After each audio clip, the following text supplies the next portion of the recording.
Hey guys, what is up? Super K-Man Rocks here, and I am here for my LPL main stage week number 4 overview and analysis video. We are really getting into the thick of things here with the LPL. This is basically the last big regular season week.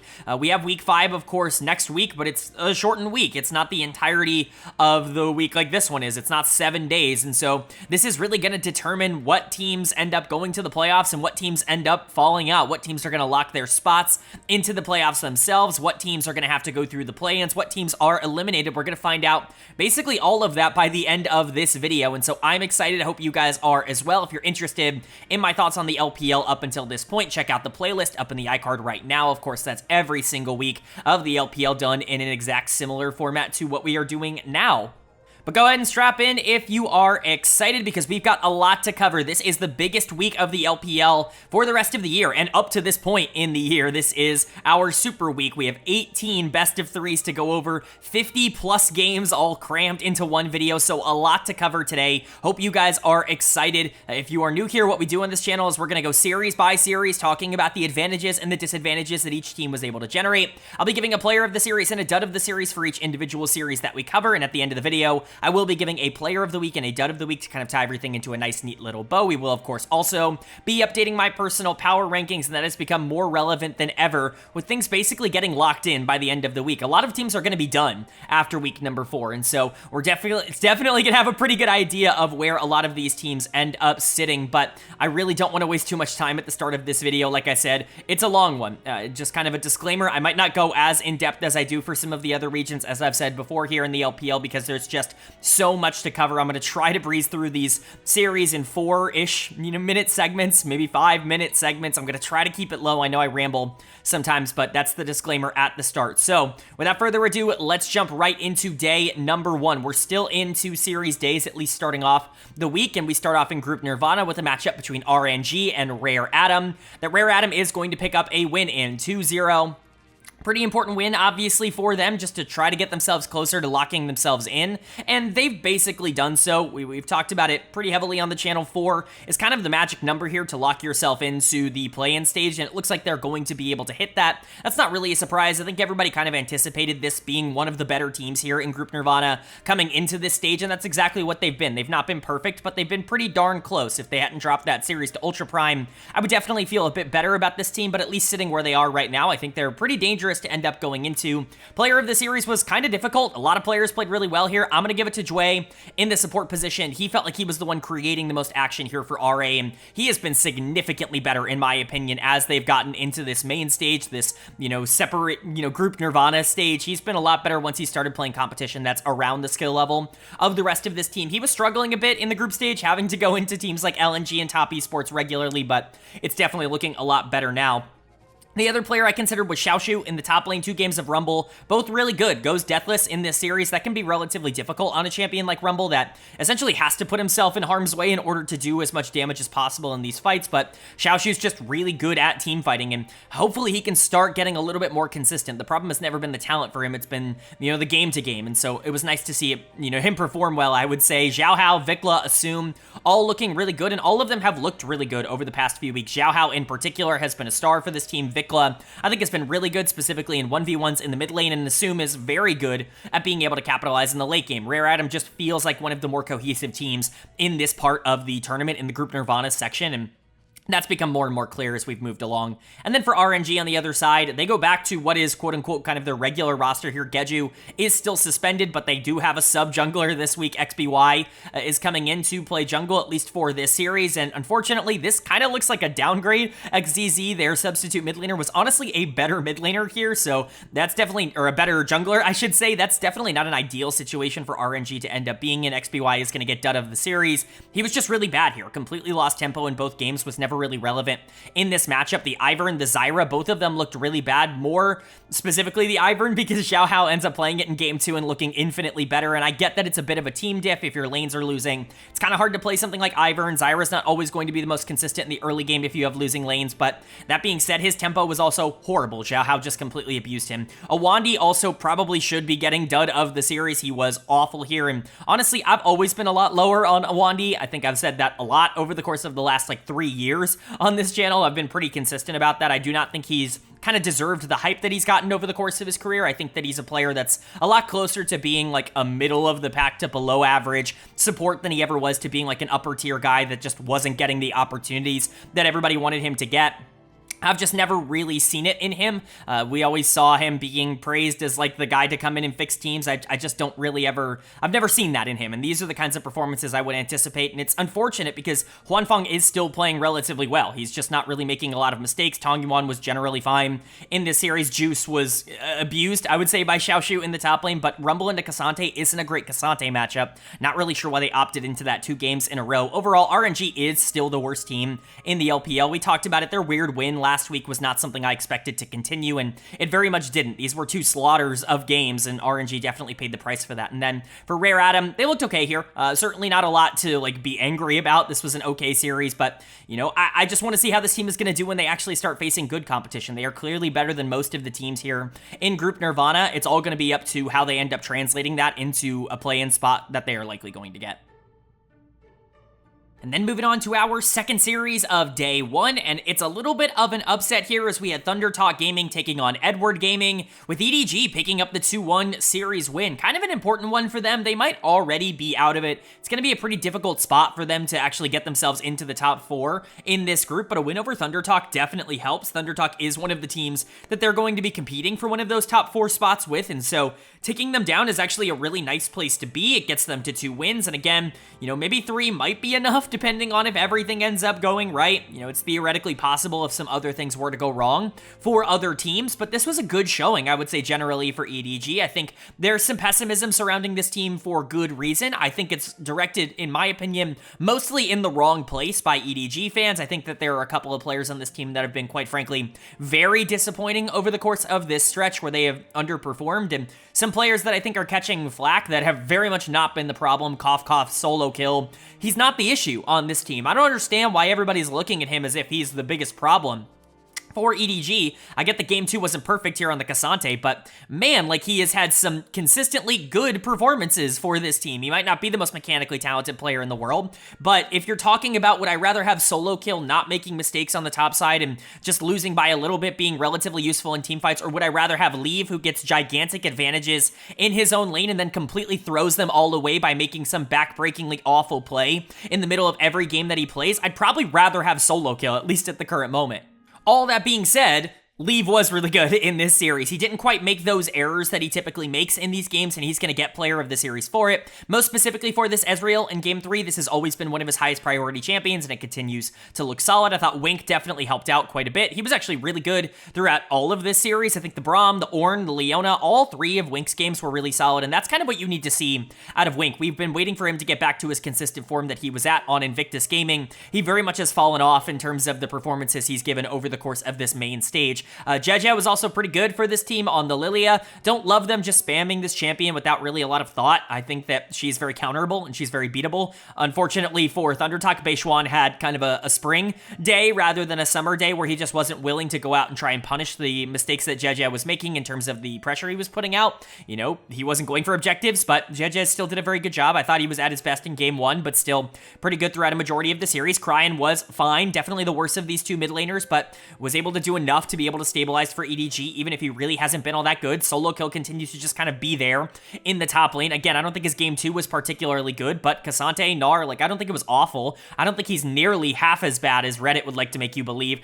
People are saying that he's like a diamond level player. I just don't see it. It's really hard. I watch every single region. Trust me, he is better than a lot of the top laners that I watch in the LEC and the LCS. So I'm not going to sit here and try and say that he's some diamond level top laner. He's just fine mechanically, but EDG looking good. Nice win for them. And then for ThunderTalk, this is a really bad loss. Like, you are trying to fight for the #1 seed here to try to get into a better spot in the play-ins, to try to face an easier team in the play-ins to get into playoffs. And this really hurts that opportunity. You know, going down to 3-2, going down to 7-4 in terms of your game score. Like, it's not the worst thing in the world, but this team did show some weaknesses. 1xN, pretty easy choice for dud of the series. This was a really bad game #3 from him on the Kalista. Constantly targeted by Leave and by Wink and by Jeje, and just really kind kind of let the team down. Really bad positioning. The Kalista just really did not work out. Feather, I don't think helped things. I'm a lot lower on Feather individually as a player than others are. I've seen some hype for him coming around in the back half of the year. I just haven't necessarily seen it. Yucal continues to be the driving force for this team, but Hoya continues to not be the worst player in the entire universe, which is an upgrade to what he has been for a majority of this year, so that's good.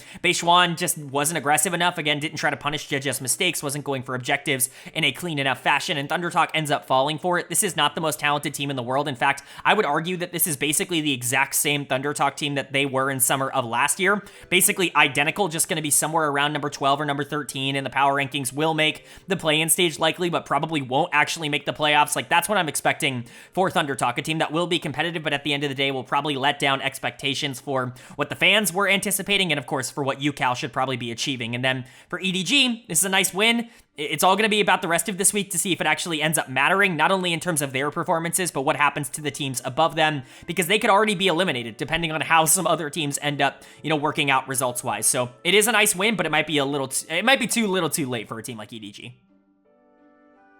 And then moving on to day number 2 now, our second day, we move up to Group Ascend to start talking about some of those teams. We get to kick it off with Weibo Gaming taking on Bilibili Gaming, and BLG is going to get the job done in a pretty clean fashion, especially in the last 2 games. I'm not really panicking all that much about BLG. I've talked about it pretty much at length on this channel, but I'm putting like almost negative stock into the Esports World Cup. I think those results are incredibly fictitious, and I just don't really believe that those are real in terms of the power strength of these teams, and BLG continues to show that. I think obviously Gen G continues to show that over in the LCK. I think these teams are going to be just fine in terms of the panicking that a lot of people underwent after they lost in the first round. Weibo did put up a good fight. They were way better in game number 1, but they just awoke the beast for BLG in games 2 and 3 and ended up falling because of that. Player of the series was honestly kind of tough for BLG because a couple of players played really well. I'm going to give it to Elk down in the bot lane here. The bot lane gap, especially in that third and final game, was just so massive. And coming off of a series where we just saw a Kalista get absolutely brutalized and really have no effect at all, in ThunderTalk's case, seeing Elk come out and look really good on the Kalista in game number 3 into the Ziggs, be up like 2k gold in this game. It was a really impressive performance. Again, Elk is almost going under the radar for just how good he's been. For my money, he has clearly been the best performing AD carry in the world so far in 2024. I don't even really think that's all that up for debate in my head. There are going to be other names thrown out in terms of like who the best ADC is, but at least in terms of on Rift performances, I just don't know if anyone has been able to touch what Elk has been able to do this year in particular, and it continues to show. On was obviously a big assist to that. Specifically in game 2 on the Alistair, a couple of fantastic engages from him. He was a bit of a problem in game number 1 on the Nautilus though, which kind of cost him the player of the series. Wei is also looking like an upgrade here in the jungle, and I'll eat my words if that continues to be the case, because I was not a fan of this decision. Taking Wei, who was at best a lower end performer on the worst team in the league, and putting him right into the best team in the league and just expecting him to be able to figure it out was a bold choice in my opinion, regardless of the history of him as a player, because as I've talked about before, even the last time that RNG was good, Wei wasn't particularly good back in 2022, and there were reasons to believe that he just wasn't going to get that 2020-2021 form back for that team, but he's been pretty good so far, specifically in this third and final game on the Zyra,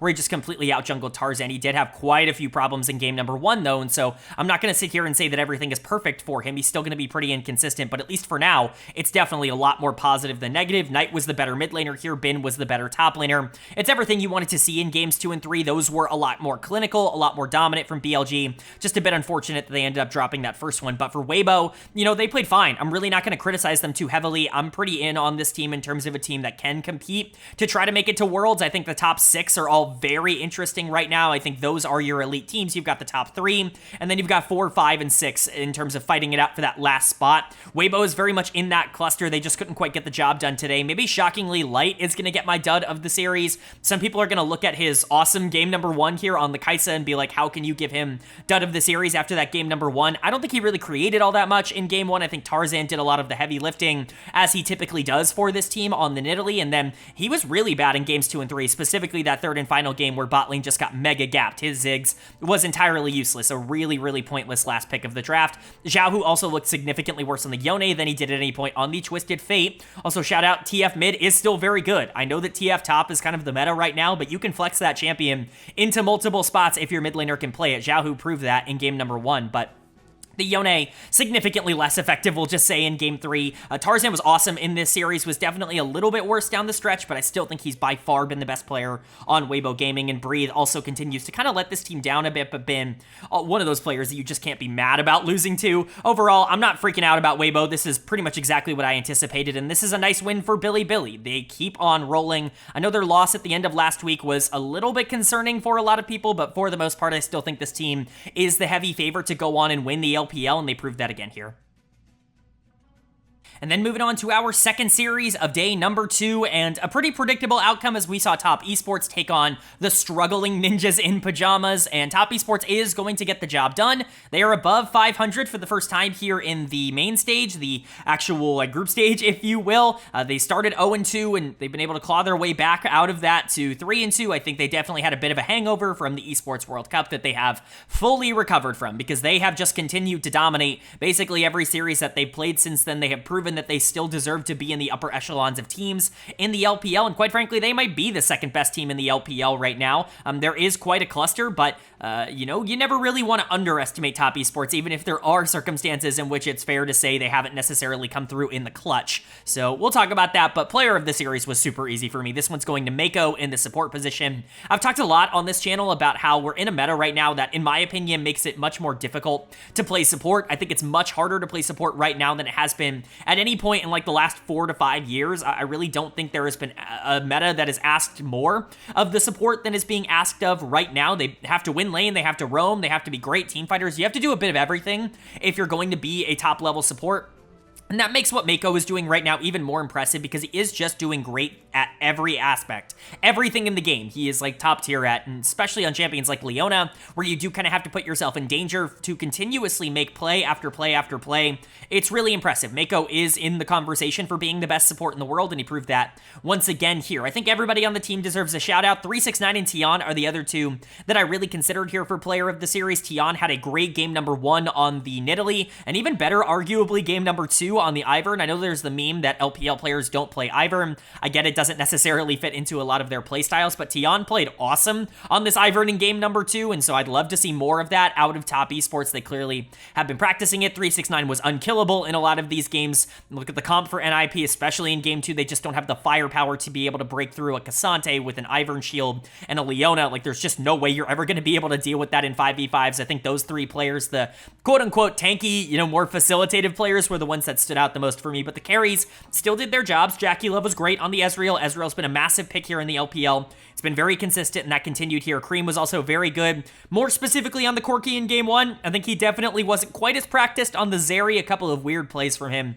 individually, but he punished Rookie, and quite frankly, he was the better mid laner, so you can't really complain about that. Top Esports definitely getting back into form and looking really good here. But for Ninjas in Pyjamas, man, it's just all come crashing down. They're 0-6. They're 1-12 in terms of game score so far in Group Ascend. This was a team that made top 4 last split. That was a top 4 team in the LPL. I get it was some weird circumstances. They got lucky enough to have to face FunPlus Phoenix in a best of 5 to get there, but they were still very arguably a clear top 4 team in the LPL. For that team to go to where they are now, which is a team that very well might not even make the playoffs at all, depending on how one best of 5 ends up going, it's a disaster, right? They're sitting at 0-6. There is, as far as I'm aware, no way for them to actually get into the playoffs proper now without going through the play-ins. They will at least have a chance to do that because they did make Group Ascend, but they're 1-12. They're 0-6. Like, this is a disaster. Everything is going wrong for this team. The one player that continues to be the only one to get resources at all on this team is Rookie in the mid lane. However,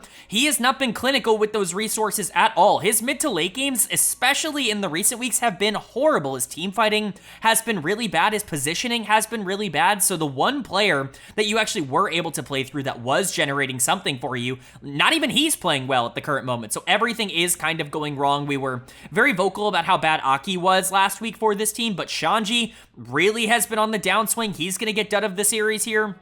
We were talking in the placement stage about how it really was better for Shanji, at least in summer, because in spring, he was bad. Like, he was not good for this team in spring. He was kind of the weak link for them on the top side, with Photic and Juo actually being really good as a bot lane, something that I was not anticipating. And then, Shanji was kind of the letdown in the beginning of summer, in the qualifications, the placements, whatever you want to call it, Group D, for Ninjas in Pyjamas. It kind of was the opposite. Photic and Juo reverted back to what we anticipated from them, and Shanji actually was starting to get a little bit back to where he was on OMG, but things have completely collapsed for both of them now in the main stage. Shanji was awful here, completely outplayed by 369, and quite frankly by everyone. That Kennen game in Game 2, truly awful, but he's not the only bad player. Photic and Juo continue to really struggle. It's no secret that I'm much lower on Photic, that he's been, whatever the opposite of a channel darling is. I'm a bit of a hater on Photic, and that was something that I kind of was known for in like 2022. When you go back and watch a lot of those videos, it was, something that regularly came up in my comment section was just how low I was on Photic in comparison to, kind of the general consensus of him. He was even worse last year in 2023, where I, at times, was calling him the single worst player in the LPL. You could argue he was the most detrimental to his individual team's success. That certainly was an argument I was making, and he gets brought back here because Ricky wants to play with him, and he is letting them down again. Like, he has just not been good. Juo has been worse than he was last year for this team. Aki has certainly been worse. It's just not working for Ninjas in Pyjamas, and their record is suffering because of it. This is not a good team, and they have proven that over and over and over again. They're going to have to figure something out if they even want a chance of winning a best of 5. And for Top Esports, they are one of the better teams in the LPL. I think recouping, getting their form back, it's been a good ride. They've got to be able to continue it, but I really do think that this is still going to be one of the teams that competes to win the entire league. Then moving on now to day number 3, and it's our final of the 2 series days before we get into the rest of this super week. And it's an interesting Group Nirvana matchup between Ultra Prime and OMG that kicks off day 3, with OMG being able to take the series 2-1. Ultra Prime is able to get a game win in there in game number 1, which I think is good for them, but OMG continues to stay undefeated, at least in terms of series score here in Group Nirvana, and the turnaround has absolutely become real. This team has locked themselves in, I think guaranteed at this point, for at least a play-in series against a team to get into the playoffs. And if you would have told me OMG would be there after the way that they played in the qualification stage of Summer Split, I would have told you absolutely no way. But some roster changes, just some general consistency upgrades, some players getting back into form, all of those things have ended up happening, and OMG has gotten back on track. None more important, in my opinion, than Angel getting right back on track here in the mid lane. He's going to get player of the series here. He has been the most important player, not only on OMG this year, but he's been the most important player on his team for the last 3 splits in a row. He was, right now, obviously, at least in my opinion, he was last split in spring, and he certainly was last summer on Ninjas in Pyjamas when he dragged them not only to a playoff spot, but a playoff win. And honestly, I think Angel at this point is incredibly underrated. I think he's a lot closer to being what UCal is for Thunder Talk than he is to just being another guy here in the mid lane. It's funny because I think mid lane is generally very strong right now in the LPL. What a shock. It's kind of always been that way, but you have players like Haichao and Angel that I don't think are necessarily getting the credit that they deserve and continuing to perform well. It's nice to see him get back on track, and obviously he's such an integral factor. Starry stepping up has also been a massive development for OMG. He was, quite frankly, horrible in the qualification stage. It looked like they made a massive mistake moving on from Abel and promoting Starry, because he just was awful in his first 6 series. He was unplayably bad for the most part. He was losing in lane. He wasn't really doing anything in the mid to late game, just not a very useful player. Then he comes in here to Group Nirvana, gets to play against AD carries that are a little bit closer to his skill level, and quite frankly, he looks amazing. He has been awesome, specifically over the past 3 weeks. Weeks 2, 3, and 4 of these big super weeks, Starry has stepped up and been one of the more consistent AD carries in the entirety of Group Nirvana. That's going to be important for them to be able to keep. PP God's obviously helping in that, I assume, being able to guide a young, new AD carry into the league. That's kind of his specialty, but, PP God's individual play, I think, has also improved over the last couple of weeks when he was really struggling. Tianjin has clearly been an upgrade. Honestly, Sejuani is not a champion that he played particularly well on Invictus. To see him be good on this team is very surprising, but he's been more than good. He's been an upgrade to Zhao Fang, who was a good jungler in my opinion. And Harry, still not the biggest Harry fan in the world, but, he's starting to settle into his own little role here. He doesn't need to do too much, and that's good for OMG because he's probably not particularly good, but the rest of this team is good enough in order to generate some advantages, and they're 5-0. They're, 10-3. This is a really great spot for OMG to be sitting in, and for Ultra Prime, this isn't the worst loss in the world. Again, it's not a good one because now you're sitting at 2-4, and you likely won't be able to hit that 4-win threshold in order to get yourself a guaranteed spot into the play-in stage, but things could still work out your way. I think they just were overperforming at the beginning of this split. I think that's the reality of the situation. Most specifically, Nickit is going to get done of the series, and he is the player that overperformed the most at the beginning. He had a ridiculously hot start in the qualification stage. The fact that Ultra Prime was even in the conversation to be in Group Ascend because of Nickit and because of Hacker playing so well, I think should go to show you that, they were overachieving, and that's the thing to celebrate rather than looking at how they're playing now and saying that this is a disaster. Obviously, things aren't working out. Nickit has been significantly worse here in the main stage than he ever was in the qualification stage, but you're hoping that he can get back to that form maybe next year. Just doesn't feel like it's going to happen in 2024. Hacker has also definitely taken a bit of a nosedive in terms of the performances he's given. I think he's been exploited a bit more for his lack of just raw mechanical talent. Still is a smart player that can get in the right position, but isn't always going to be able to do the most with it. Uakai I don't think has been very good in this main stage, is constantly outperformed by his enemy mid laner. Doggo is just kind of there, even if I don't think he's been as bad as people will say he has been. Ching Tian has somehow been better, I would say, in the main stage, but it's not like that was a high bar. He was awful in the qualification stage. They were winning in spite of him, and now sometimes they win because of him, and sometimes they lose because of him, and it just kind of is what it is with him. Overall, Ultra Prime is kind of performing as you would expect this roster to perform. They have some interesting pieces, but they're certainly not consistent in any way, and OMG, I think, is overperforming. We'll see if they're able to, keep that up. If Angel is able to continue to carry this team, that's going to be massive. Starry's emergence is huge for them and their ability to win games consistently against other teams, but it's not really about beating teams like Ultra Prime. It's going to be about whether or not they can get into the play-in stage and get into the playoffs in general, get a best of 5. That's going to be massive to see, but right now, it's honestly looking pretty good for them. But then moving on to the real interesting series here of Day 3. Our second series is a matchup between LNG Esports and JD Gaming. That LNG is going to pick up a 2-1 series win, and this team is for real. At this point, there is no longer a denying case to say that LNG is just overperforming. This is them course correcting back to the mean. This is legitimately one of the best teams in the world at the current moment, and they proved that once again here. I will continue to go on record and say the same things that I've been saying for basically the entirety of the year. LNG's problems never were the talent of the players involved. Scout has always been a great player. Gala and Hong have always been a great bot lane. Zika and Weiwei, while they've had their struggles, have always been good players. It was more so this team just failing to find a playstyle that ended up working for them. Scout was playing out of comfort basically all year long, having to take a lot of these early skirmishes and really having to be aggressive in the early game, which is not something he likes doing. And Weiwei was also playing out of comfort because he was taking these early skirmishes, but he really wasn't getting a lot of backup or help in them. It wasn't the same kind of system that he was running on Weibo Gaming that allowed him to be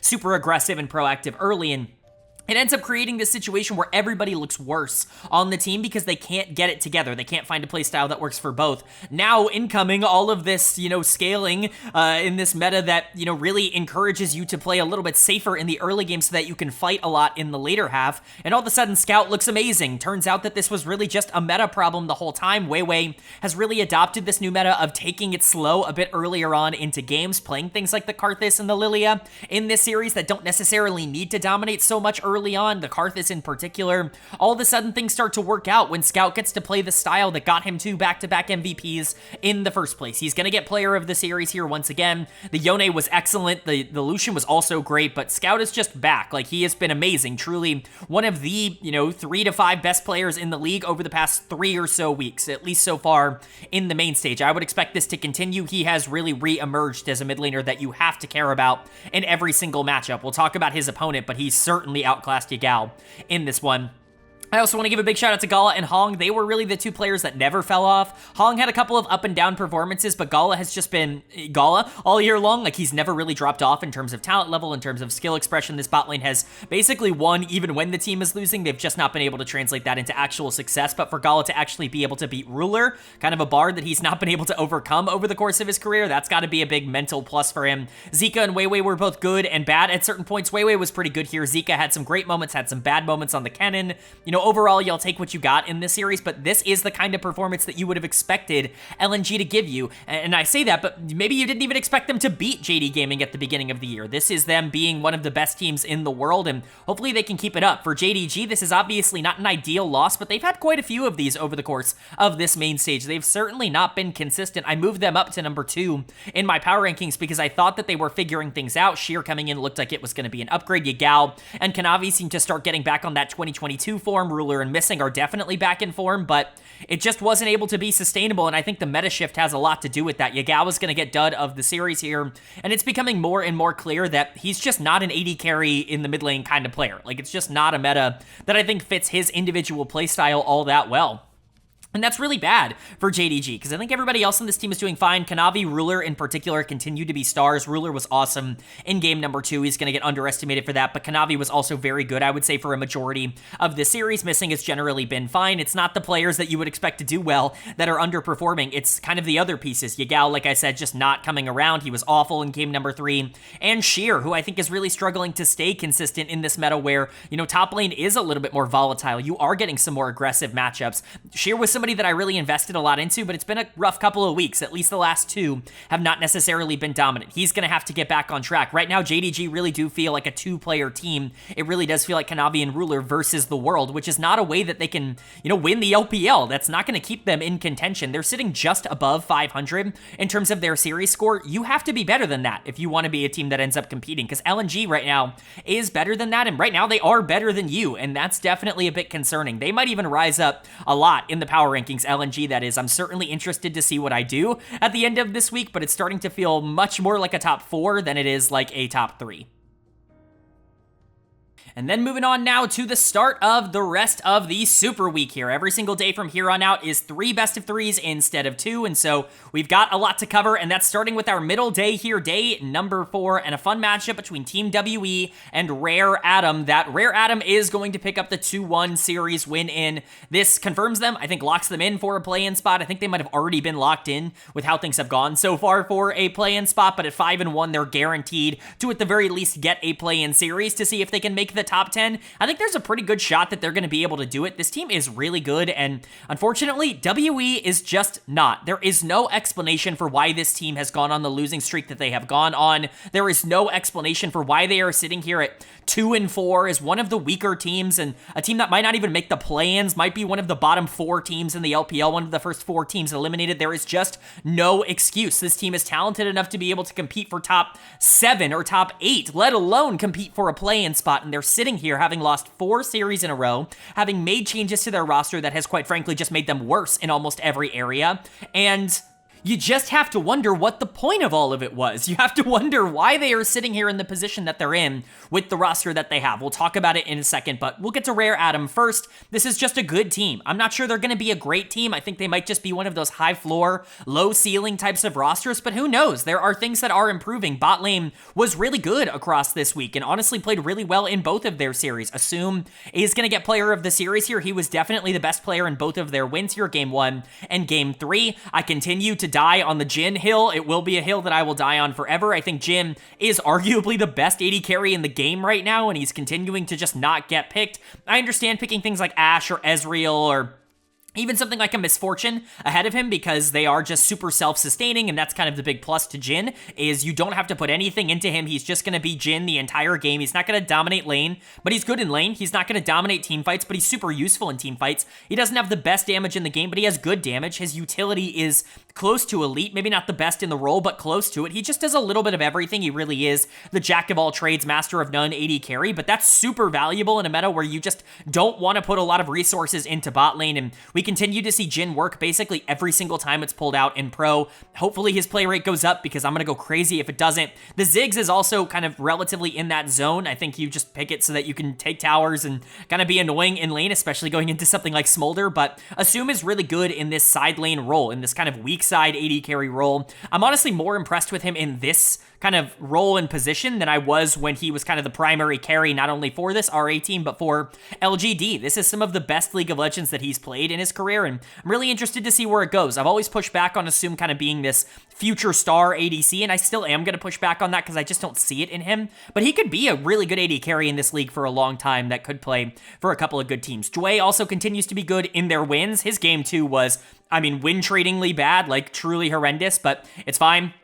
He recovered in game 3 to have a really good one. Xiao Hao continues to look awesome. He is just the best player on this team, and he creates basically everything for them. Vikla has been awesome for this team. You're not going to hear about it because everybody wanted to hate on Vikla, but he has completely turned around his spring split. He has genuinely been one of the more consistent mid laners in the entire league, and then Xiaoshu is also very good on the top side. RA is just kind of clicking right now. It is clear that they are better than a lot of these teams that have their own individual problems.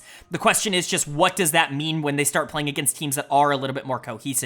We're not going to have to know about that, soon, because their best of 5 might be against a team like LGD or a team like Ninjas in Pyjamas, and honestly, there's a pretty good shot that they are better than those teams, so we'll have to wait and see, but it's looking good for them right now. And then for WE on the other side, it's just disaster. Everything that could go wrong has gone wrong. Every change that you have made has made this team worse. Abel coming in, which should have been a major upgrade, is a downgrade right now because he's going to get dud of the series. It still astounds me that Stay has not even been considered as an option to come in and start here at AD carry, but Abel was awful in this series, specifically in game 3 on the Smolder, where he just was unplayable. Mark didn't really help things. It's not like he was making a lot of great plays, but at the very least, he wasn't like inting at every possible opportunity like Abel was. Sometimes you flip the coin with him as a player, and sometimes it lands on the bad part. Yan Xiang has also just fallen off. Like, it was a good game 2 on the Lilia, I'll give him that, but the Sedge, the Brand, both of those games were pretty atrocious. Wayward, not the problem. Fofo, not the problem, at least in this series. The core pieces of WE, like Wayward has been a problem for this team. I'm not going to try to pretend that, but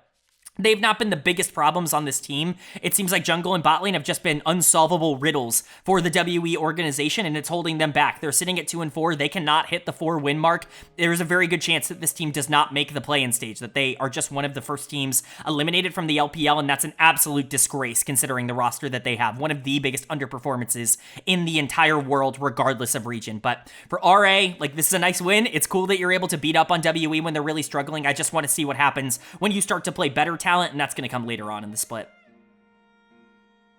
And then staying now in Group Nirvana, we have a matchup between two of probably the weaker teams in the league, RNG taking on Invictus Gaming, with IG picking up the 2-1 series win. This actually gets them to 500 in the group.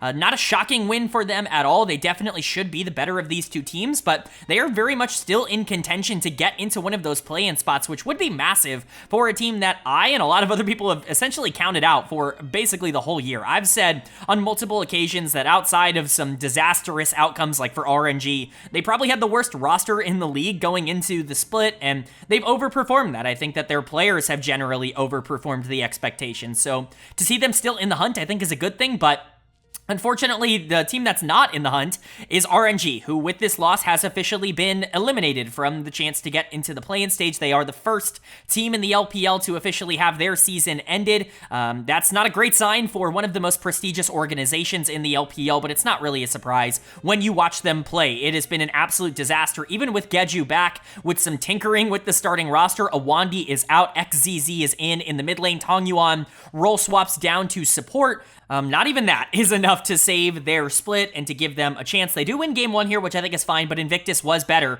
across the back half of this series by a considerable amount. And honestly, the player I maybe feel the worst for right now in the LPL is On. Like, Yucal is up there. I think someone like Haichao is up there in terms of just how he gets slaughtered in Group Ascend, but On is on this team where he is just by far the most talented player, and he's just trying to drag them across the finish line. He was excellent once again here. He's going to get a very easy player of the series. The MF in game 2, the Draven in game 3, both of them were excellent. Both of them were just, screw it, I'm going to put the team on my back and I'm going to carry them across the finish line if I have to. There were some other good performances on Invictus in this series, which I will definitely go over, but On, most certainly the standout player here for IG, like he has been for the entirety of this year. GLFS was also very good here, specifically on the Maokai in game number 2, something I want to see more of. They really haven't played a lot of tanks in the jungle over the course of this split. It's kind of been a carry meta, obviously, for a lot of teams, but specifically Invictus has really invested a lot lot into those AP carry junglers. I actually want to see what this team can do if they do prioritize things like Maokai and Sejuani a little bit more proactively. GLFS looked a lot more comfortable getting to play those facilitators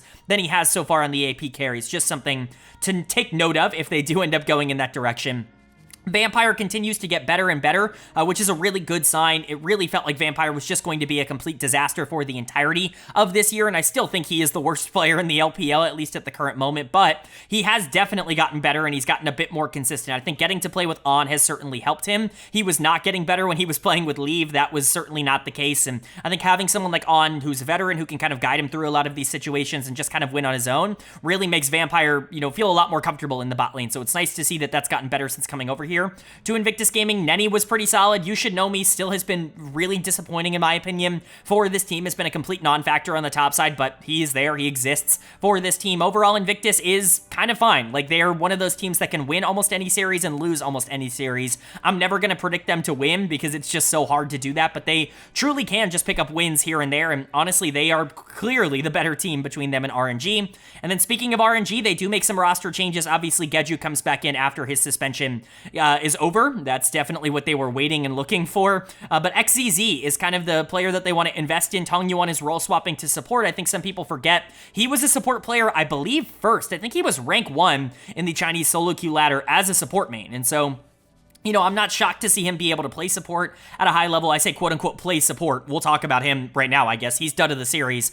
22 deaths in 3 games is astronomical. Like, that is 0-22 and 33 as a scoreline just in general is unfathomable for me. It's just not acceptable. He is, you can talk about how some of the plays were fine and how he was the one that was at least trying to make plays for RNG, how he was the one being aggressive, but at some point you got to be able to pull it back and just try to calm the storm because they were picking on him at points. He gave On like free shutdowns, especially in game 3 on the Draven, just cash out after cash out after cash out, free gold for the Draven. It really was not ideal. I think maybe he projects better as a support moving forward because he's just not a good laner.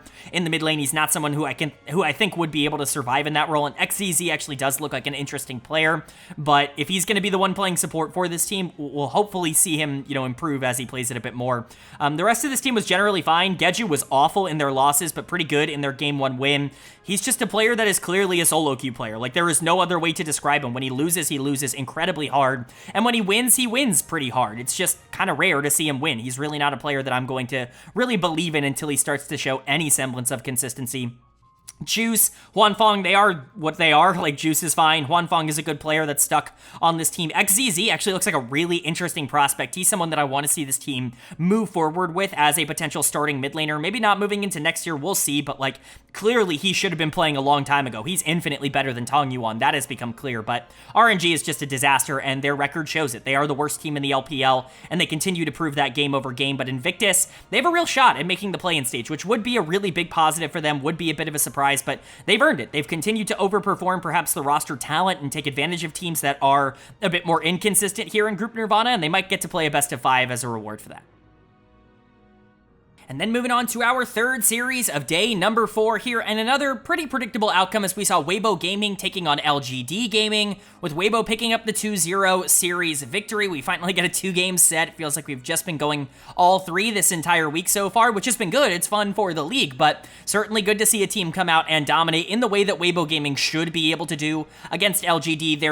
They are who they are. They got absolutely miraculously lucky to get into Group A in what has clearly turned out to be a miserable group. Group B has aged very poorly, we'll just say, with WE kind of being the team that was supposed to oust LGD, and yet there they are sitting at the bottom along with RNG. It's kind of been a disaster of a Group B, but Weibo Gaming definitely getting the job done, and honestly, this is still a good team. I said it earlier, I'll say it again. They have a lot of good things going for them, and going up against teams that they are better than, they're able to dominate them, and I think that a lot of that is due to just the jungle mastery that we continue to see out of Tarzan, who's going to get player of the series here. He's just so good on Sejuani. He's the best Sejuani player. Like, Peanuts up there. You can certainly throw out some other names, but like, Tarzan on Sejuani just has this aggressive tendency in these styles that other players just don't have. Typically, you think of Sej as something that's going to be a bit more passive in the early game, something that's going to try to transition into the team fighting stage as cleanly as possible, but Tarzan plays it as if it's the most aggressive jungle pick in the world. He is right now the most aggressive jungler in the entire league, and it's really fun to watch, and his ability to just force leads onto his own team is really fun, even if it does sometimes cost him his own individual resources. He is, in my opinion, clearly the best player on Weibo Gaming, and clearly a top 3 jungler in the LPL right now. I know that this feels like it's an overreaction, and I know that I've been a big Tarzan fan in the past, and that I've kind of gone to bat for him, not only on LNG last year, but of course getting kicked. And there definitely is like an understandable bias for me towards him individually as a player because I just like the playstyle so much. But at some point it stops being deniable. Like I'm acknowledging the bias, and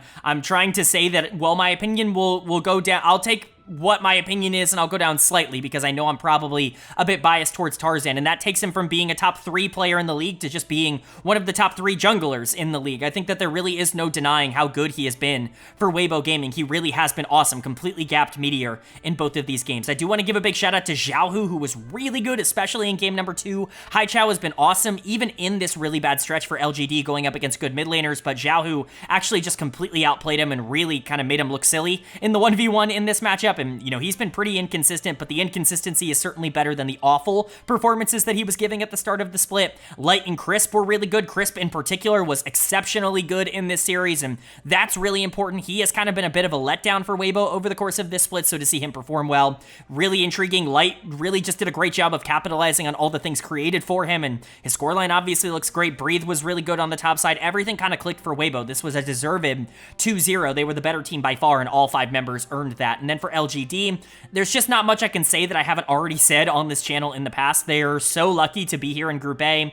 I like that Xiaoya was back in here over Kepler. I think Xiaoya at the very least offers some upside. Kepler is just a disaster, not a good enough player to be playing, especially in Group Ascend, but quite frankly in the LPL at all. Right now, Xiaoya at least offers you something, but there's only so much you can do to try and salvage this team. Everybody was really underperforming, specifically Meteor and Haichao, who had a really bad series, but Jin Zhao is going to get dud of the series. He has been the worst player in this second stage of the LPL. It's really weird because I don't know how he would be performing if he was in Group Nirvana. Perhaps he's a lot better, but because he's in Group Ascend and because he's Jin Zhao, who's like the 15th or 16th best support in the LPL right now, he is just getting absolutely torched game over game over game. He is so clearly out of his depth, and it makes playing AD carry basically impossible for anybody else on this team. So, you know, at least get Xiaoya some reps in there. But Meteor and Haichao, if they're losing, this team can't win. Bertle was generally fine on the top side, but they have been the lifeblood. Like, the middle of this map has been everything for LGD, and when they're not even winning, there's literally nothing that this team is going to be able to do. So them dropping to 0-6, 1-12, it's not surprising, certainly less surprising than it is for Ninjas in Pyjamas, and I would expect this team actually really struggles once they get to the best of 5 with how little confidence they're going to have going into that. But for Weibo, nice win. Again, this team is still competing for a top 4 spot. They're sitting at 4-3. They're above 500 in Group Ascend. This is a genuinely good team. It's really hard to imagine a world in which they are ever going to be as consistent as any of the teams in the top 4, but they certainly have the upside to, on any given day, be able to beat anybody in the LPL. And then moving on now to day number 5, and we kick day 5 off with a very important Group Nirvana matchup between ThunderTalk Gaming and OMG. That ThunderTalk is actually going to pick up a 2-0 series win in a sweep here, not dropping a single game, and this is more of the ThunderTalk we were expecting to see earlier in the week when they randomly were dropping a series. This is the team that's supposed to be in the running, that's supposed to be one of the better teams in Group Nirvana. This is what we should have been seeing the whole time. I'm glad it's finally here. I'm not going to sit here and try and pretend that I wouldn't rather have it had happened earlier on in this group and have them be a bit more dominant, but the fact that they can go to war against OMG, who has been essentially untouchable so far in Group Nirvana, and just kind of take them down, that's a really good sign for OMG. This really shows that when they're not getting their way in the early game, they can still run into some problems. This is not some unflappable team that just has no way of being beaten. They are a good team, and they have gotten here for a reason, but they still have their flaws, and quite frankly, this was a bit of a return to earth performance from their new jungler, which we will definitely talk about. But player of the series is going to go to Feather. I definitely needed to go with one of the 2 bot lane members here for ThunderTalk, either 1xN or Feather. It absolutely had to be one of them. I ended up going with Feather. I thought his Alistair game in Game 2 was definitely a bit more standout, and he was awesome in this series, and he has been getting better. He's been getting more comfortable. I think there have been a lot of really good engage angles. He's always been pretty aggressive as a player, so it's nice to see him finally be able to link up with the rest of this roster and actually create something that can be a little bit more sustainable and not just feel disconnected from the rest of the team, as I've complained about a bit over the course of this split. But 1xN was also very good, being able to follow up. I know I've been a bit hard on 1xN because, you know, Huanfeng is a player that I really value, and I always thought it was a bit crazy that they just had Huanfeng sitting on the bench the entirety of last season, and the beginning of this year, but with 1xN kind of being the guy for Thunder Talk, I do think that you can build something here. Like, he is an interesting AD carry, one of the, I would say, like 9 to 10 best right now that could get better, could be someone that ends up being a top 5 or 6 ADC one day. I don't think he's there yet. I think some people are overhyping him, just as they do every LPL AD carry that comes through over the last couple of years, but this is a decent bot lane, especially if Feather is going to start getting a bit more connected with the rest of the team, and that could be very scary to end up running into if you're basically any other team here in Group Nirvana. And really, it could very much be scary if you get into a best of 5 against, LGD or something. Like, I don't know if they're going to be able to answer a bot lane that's actually winning like this. UCal continues to look awesome, just continues to look great in lane. Angel has been on fire, as we talked about earlier this week. UCal matched him 1-for-1 on Zeri in both games and ended up beating him in both games, which is really cool. Beishwan had an awesome series. Again, he has been so much better in summer. I really can't understate how actually good he's been in the summer split. He was not good in spring, one of the worst players in all of the LPL. I think he's gotten back to his roots. I think this meta has certainly been better for him. He's kind of just been the macro threat, somebody who is there to try and stabilize and shot call the team, and it's very much worked out. Hoya has been on a tear in the last couple of series. He has played better over the last week and a half than he had at any point in the LPL before that, so that's a good sign. Just generally, I think Thunder Talk looking good right now, and OMG, I'm not going to freak out. It's your first loss of the stage, and especially with every other team being super inconsistent, even Thunder Talk, who is dropping series for absolutely no reason, I'm not going to freak out over one loss. I do wish you had won a game. That would have probably made me feel a bit better about this, but Tianjin is going to get my dud of the series here. This is much more of Invictus Gaming Tianjin. Like, this is kind of what we saw before he ended up joining OMG, where he just really struggled to be able to play out even game states. The Maokai in game 1 in particular, he was just lost. Like, he really was, it felt like he had no direction. It felt like he had no idea where he needed to go. Once his lanes weren't winning super hard, he didn't have Angel dominating the mid lane, and all of a sudden his job became a lot harder. I'm not saying that that was the only reason he was doing well in the first place, but it certainly does seem like a bit of a deficiency in his game right now. He's not really in a position where he can elevate other lanes. He kind of needs to capitalize on good ones. The Rengar was obviously pretty bad. It's his signature pick. It didn't look particularly good. I think Rengar's in a really weak state, but I understand that he's kind of a one-trick, so it makes sense that he would want to pull it out. But it wasn't just him. Like I said, Angel wasn't particularly good in the mid lane. Starry and PP God were definitely the worst of these two bot lanes. And that's a problem. We talked about it. Starry has been so integral towards why this team has found success in the recent weeks. PP God definitely needs to step up as well. OMG just had a down series. The only concern would be if this translates into something more. It's unknown whether that's going to happen, but at least for now, one loss is not going to completely change my mind on how good or bad this team is. And for Thunder Talk, they are a good team. They should be able to get into that play-in stage. I don't know how much further they're going to go than that. I don't think they're as good as teams like, Rare Atom in terms of the Group Nirvana stage. Do I think they can beat a team like LGD? Though? Absolutely. I think that is more than on the table for them. So it'll definitely be interesting to see, but this was a good showcase that they can still win if necessary. And then moving on to our second series of day number 5, and this was a really telling one, at least for me. It's Top Esports taking on Anyone's Legend, and Top Esports is kind of going to dominate this one and take a 2-0 series win. They were definitely better in both of these games. That's massive for TES. This has been a team that we've been kind of hoping would figure things out and just go on this gigantic win streak that they're kind of on right now. That's 4 in a row. At least in terms of series for them, it moves them to 4-2. It's a really nice place to be, especially after starting 0-2 after the Esports World Cup, but things are not done yet. I think AL is certainly in an interesting spot. I am definitely lower on this team now than I have really been at any point in the last couple of months. Like, this is the worst they've looked so far in summer. I think this is back-to-back losses for them in series that maybe they shouldn't have won. Like, I'm not expecting them to come out and win this, but maybe put up, like, at least a little bit of a fight. Look even remotely competitive, and I probably would have felt a bit better. Game 2 was definitely a little better than game number 1, but it still wasn't a particularly close series for them. So we'll quickly talk about it. Player of the series, come on, man. It's Tian, and it's not close. This was a masterclass from Tian, and I'm going to be honest. I'm tired of hearing Tian slander. He's another player that I just get really kind of upset to hear people talk about him the way that they do, because there's just no justification behind it anymore. Tarzan, Peanut, Tian, people really like to scapegoat their junglers, and we talk about it specifically in the LPL a lot, but I think this is kind of just a global crisis of if you are a good facilitative jungler that does a really good job at pathing and isn't necessarily the most flashy team fighter in the world, you're probably underrated because the league community just has no idea how to properly evaluate you, and Tian definitely falls into that. Now, it's weird because I was in the camp of calling him overrated in 2022 when he won MVP because I thought Knight was just so ridiculous for that team, and I thought it was so clear that Knight was the best player on Top Esports that year, but here we are. Tian continues to look amazing. So so far in 2024. I mean, this wasn't even up for debate. He dominated both games basically single-handedly, winning them for top esports. He is a game wrecker and somebody who is in that cluster, as I talked about, as a top 3 jungle in the LPL right now. It's Kanavi, it's Tian, and it is Tarzan. Those are the 3 best junglers, at least in terms of performance. I don't even think I'm really considering anybody else for that right now. So they really have been that good.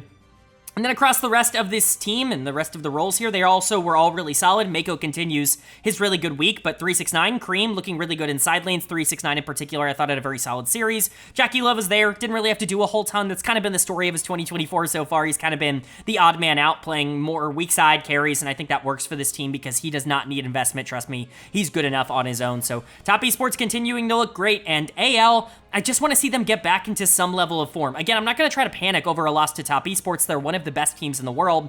You know, they're a team that can make the finals of an international tournament, as we saw, but I don't want to sit here and say that I'm not panicking at least a little bit on the strength of what AL could be. This is a team that I have had penciled in as a Worlds team basically since the beginning of summer, ever since they showed that they were the best team in Group D. It really felt like they were just going to come out and be a top 4 team. That has not necessarily panned out, especially with the emergence of LNG. It's just not necessarily been there. Dead of the series, it has to go to the top side, somebody on the top side, either Krako or Ale, who both played pretty poor here. I'm going to give it to Krako because I thought his tempo was a lot worse, and Tion quite frankly embarrassed him, especially in game number 1, but Ale was also not particularly good. I think he was probably worse in game 2 on the Camille. I just think the Brand was the worst game that AL played. It just isn't good either way you slice it. Krako's been great, Ale's been great across this split, and so maybe this is just a bit of an outlier, but, you know, these are players that are relatively known for their inconsistency. Krako in particular is not a player who is known for being great every single game on a game-to-game basis, so you're just hoping this is something that doesn't catch on. Shanks losing to Cream in the mid lane isn't ideal. People have been, you know, calling Shanks one of the best mid laners in the world. You know, if you're losing to Cream, that's not the worst thing. Cream has evolved a lot and gotten better over the course of this year. He's really turned into somebody that can be an elite level mid laner, but Shanks is probably supposed to be winning these matchups, and then Hope and Kale were just kind of there in the bot lane. They weren't the problem. Kale in particular, I thought was just whatever in this series, but again, I just want AL to come out and be competitive. They don't need to dominate. They don't need to beat top esports, but at least act like you belong in the conversation. Right now, it just didn't feel like they were able to do that in this series, and I'm hopeful that they can turn it around. But for top esports, this is a massive win, and they continue to look like one of the best teams in the entire league. And then moving on to our third series of day number 5, and another pretty predictable outcome, but a series that was way closer than honestly it had any right to be. Ninjas in Pyjamas taking on Bilibili Gaming. BLG does pick up the 2-1 series win, as they should in this one, but it never really should have been up for debate. This was not a series that I was expecting to be close, and for this to go 3 games for Ninjas in Pyjamas to win game number 1, it's not a particularly great look for Bilibili, who continues to be good, but like with an asterisk, and that's kind of a weird place for the team that I have the number 1 spot in my power rankings to be at. I still think they're the best team in the LPL, and we'll see that when we get to the end of the video and update my power rankings, but it's just so strange to try to label what this team actually is. They are in such a strange and interesting spot. You know, it is what it is, but we'll talk about what actually happened in this series. Quite a few candidates for player of the series, really 2 if you want to narrow it down. It's either Bin or On, whoever you think played individually a bit better. I'm going to give it to Bin because he was a bit flashier about it. The Renekton games were really dominant. Renekton in this series looked incredibly good, and so to see Bin piloted at a high level, it's not a shock. This is the exact kind of champion that he is able to dominate on. You know, it's not what I would consider to be his signature champion or anything like that. I think obviously the Gangplank comes to mind, and the Gwen, at least for me, is something that comes to mind as well, but Renekton is certainly up there as something that he has just played a lot of over the course of his career. He's able to dominate lane, really control a lot of the tempo of the early game, and then he's just so useful on this champ in team fights. He knows exactly how to play it out 5v5 in the part of the game where Renekton is supposedly supposed to be the weakest. Bin is incredibly strong because he is the best team fighting top laner in the entire world, and that's never really been up for debate. So Bin continues to be awesome, but On, what a week from On. He had an awesome back half of this series, specifically the Ornn in game number 2. A truly great Ornn game. We rarely get these out of support players. They don't typically play Ornn at a really flashy level. You're not playing him as this primary engage tank. You're more so just kind of being there, and On wanted to be the guy to come out and just kind of dominate the game on that Ornn, and he did exactly that. He was still good on the Alistar. I very much almost gave him player of the series. He certainly was in consideration. Knight, Elk, they're really good. I mean, Knight's fully back into form. Any concerns that people had in the qualification stage are gone, and Elk is an MVP frontrunner, and he absolutely obliterated his opponent on the other side of this matchup. that's not a shock. That was anticipated. Wei also looked really good, I would say, on the Sedge in Game 3. A lot of great setups, a lot of great, like, just initiations from him to make sure that the Kai'Sa or the Yone or the Renekton were in good spots to be able to carry the fights. I just didn't like his Karthus and his Zyra enough to be able to give him player of the series, but he certainly was someone that was on my brain. But Bilibili, again, I wish they wouldn't have dropped game number 1. That would have made me feel a little bit better about this series overall, but you can only critique so much. And then for NIP on the other side, Fodak and Zhuo are just bad. There's nothing else left to say. Fodak is going to get out of the series.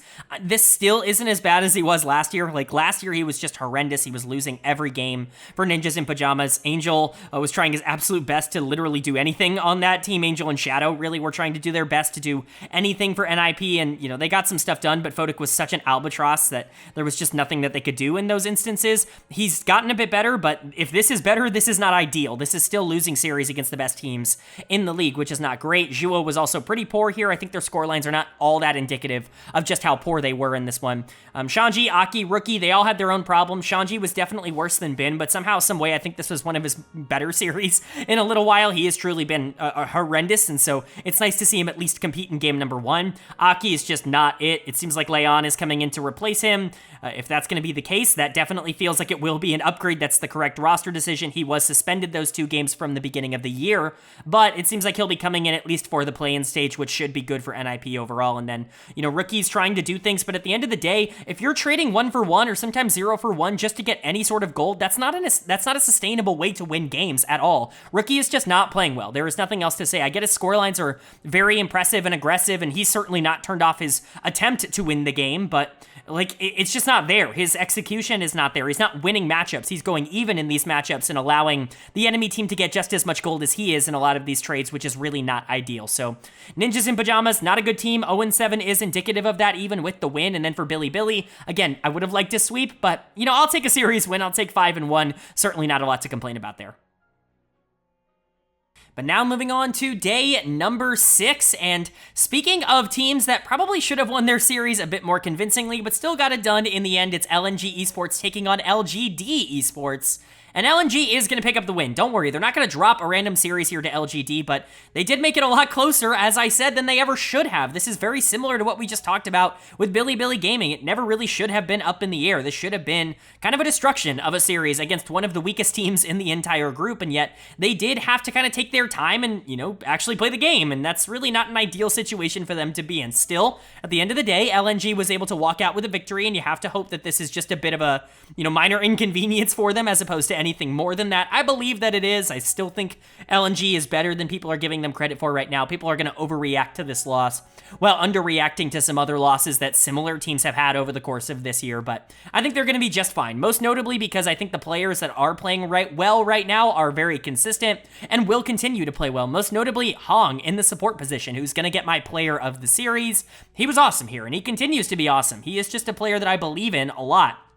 He's really been nothing but great the entirety of his career. I can't even remember the last time he was anything other than like an elite level support. You know, he's coming up with Rare Adam, and then he goes over to, you know, FunPlus Phoenix, I believe it is, with LWX, and it ends up looking really good for them. He gets picked up for LNG here and ends up being a fantastic kind of replacement in the support position. Ends up being really good when they reinsert him back into the lineup here, and he's never looked back. He has just been better than everybody else that he has been compared to and that he has played with over the course of his entire career, and it's been really fun to watch. He definitely was the better support in this series, although that wasn't a very high bar to try and cross.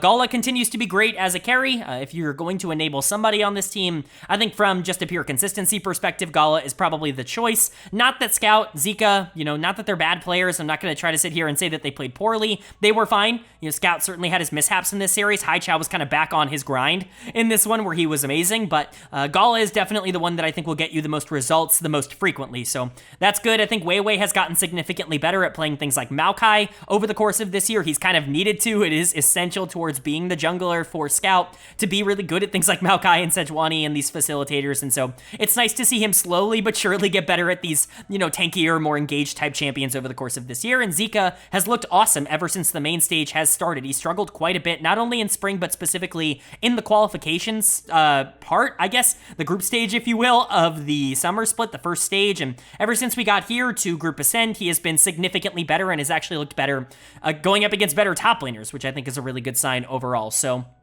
Really feel good about LNG right now. I don't think they're nearly as, controversial as some people would make them out to be. I think that there are some people that would claim that they are kind of fraudulent.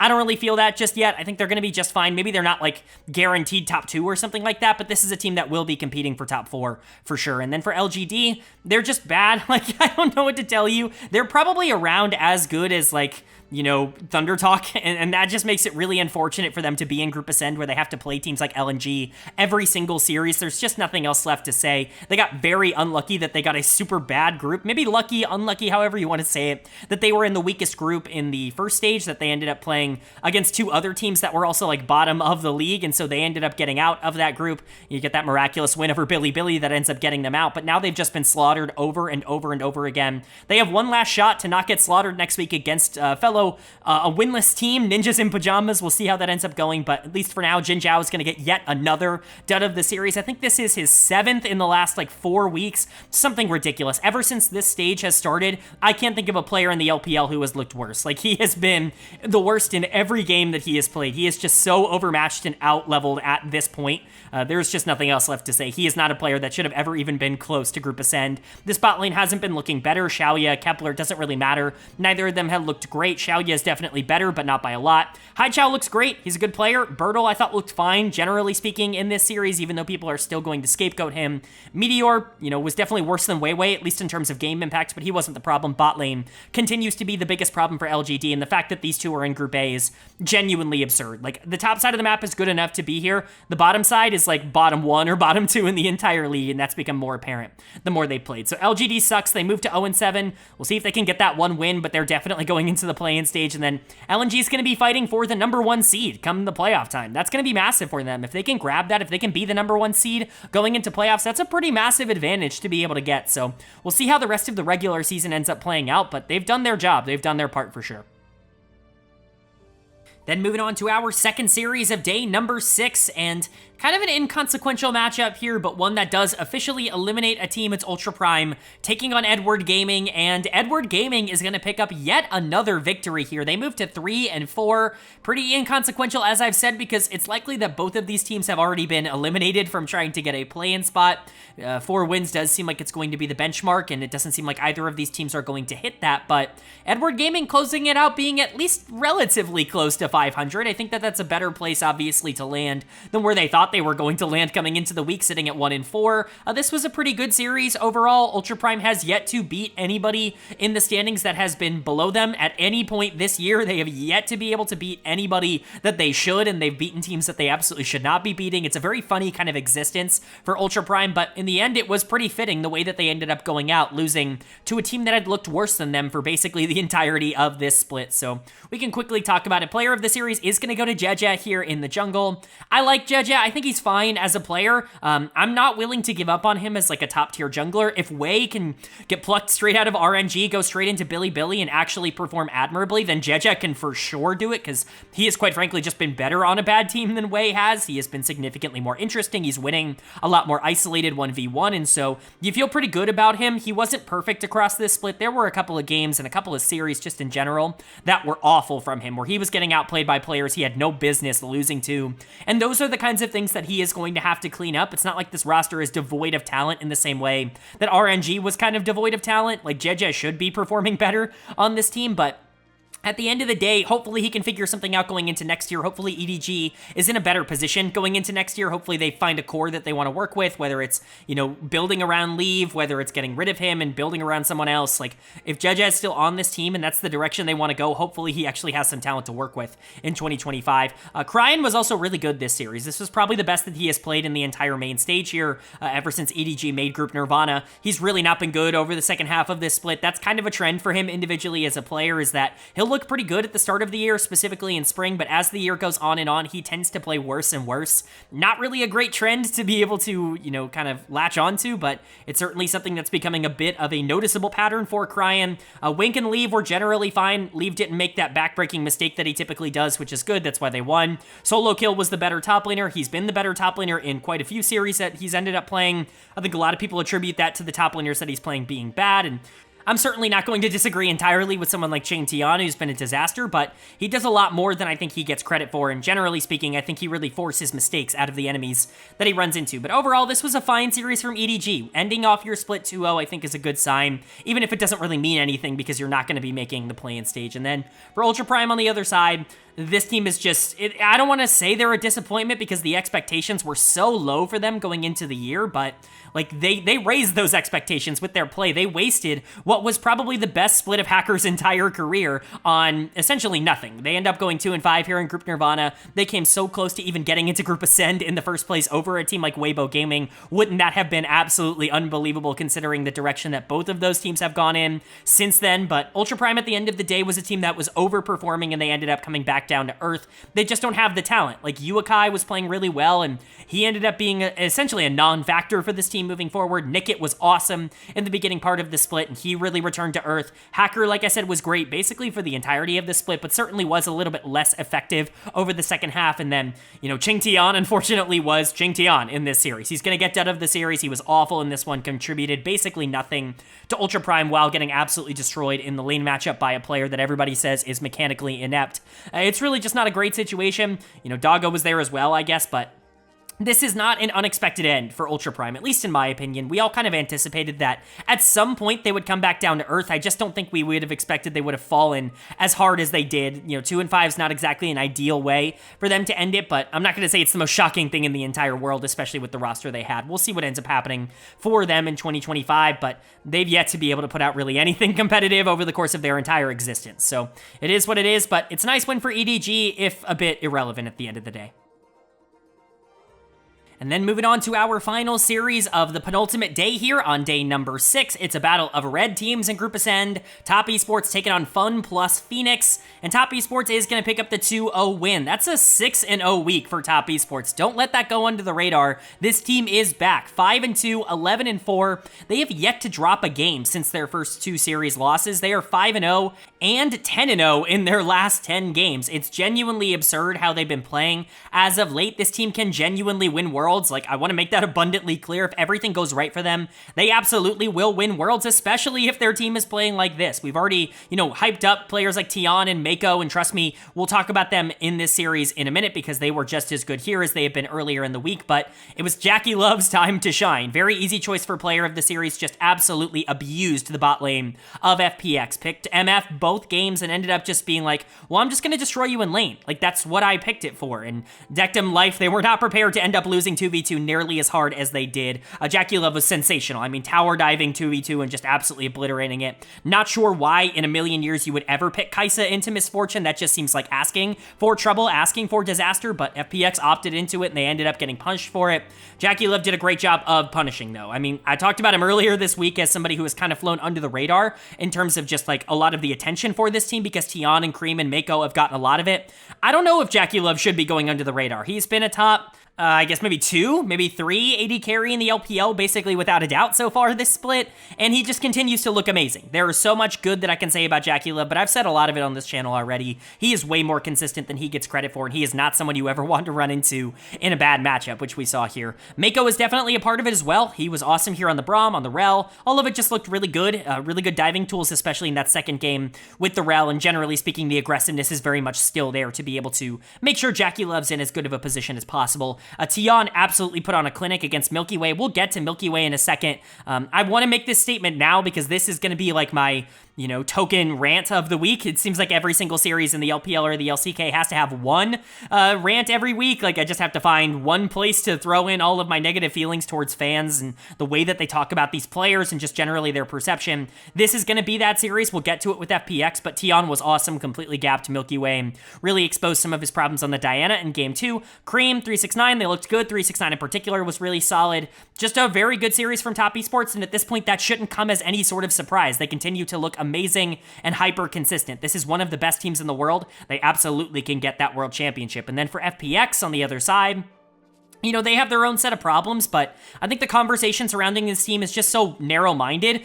They're 3-2. They looked so good last week. Honestly, they were super consistent. Milky Way was player of the week for me in the entire LPL last week in a big super week. Trying to sit here and say, what happened to Milky Way? Is he washed? Like, it's just so short-sighted to me. Milky Way is literally the exact same player that he was in the spring split. Literally nothing has changed. I mean this, like identically, nothing has changed. We see a lot of people being like, he got figured out. He kind of got figured out, but that happened at the end of the spring split. That happened when he started playing good teams and not just bottom teams in the spring split. Once he started playing top esports and JD Gaming, that's when things started to go wrong for FPX last split as well. And so just pretending like this is something new, I think is absurd. And now you're in Group Ascend, you're playing those kinds of teams every single series. No wonder Milky Way is struggling a bit more, because he's always been the kind of player that can really take advantage of strong early game states. When he's in a position to be able to carry and dominate games, he's still able to do that arguably better than anybody else in the entire league. But as he was in spring, he's the kind of player that just struggles a bit playing from neutral,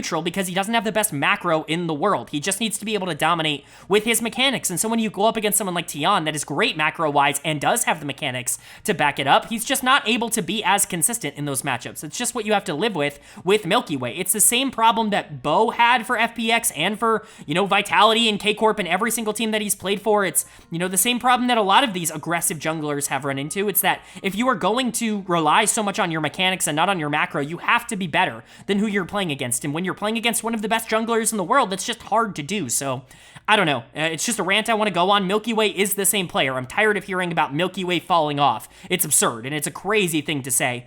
And then for Dectum and Life in the bot lane, they have their own problems. Trust me, they're bad at laning. That's always been their weakness. Dectum is going to get dud of the series. Their weakness last split was laning. Life was great in team fights. That's why he was an all-pro for me. Dectum was also an elite team fighter, and he has been an elite team fighter. They've even been better in lane, I would say, so far in summer when you strictly look at the 2v2. However, let's not blame this entirely on the champions. Let's not sit here and say that Kai'Sa is the reason they lost. It is bad. Like, trust me, it's not easy to play Kai'Sa into MF, but you have to be able to put yourself in a position to survive. I don't care if that means going down 20 or 30 CS to Jackie Love. Let that happen. Get to the mid to late game where you can actually start fighting. Don't just give over advantage after advantage, and don't let MF run and dictate everything that you want to do. Don't let her chunk you out at the beginning of every laning phase. It's absurd. It's bad gameplay. It's not just the draft. And then, of course, Jhin in game number 1, people are just going to look and be like, well, what is the LPL's fascination and fixation with Jhin? Jin's awesome, dude. Jin's probably the best AD carry in the game. He just can't play into MF if you're trying to duel 1v1. Like, that's the only thing that he can't really do, is try to duel 1v1 early on in the game.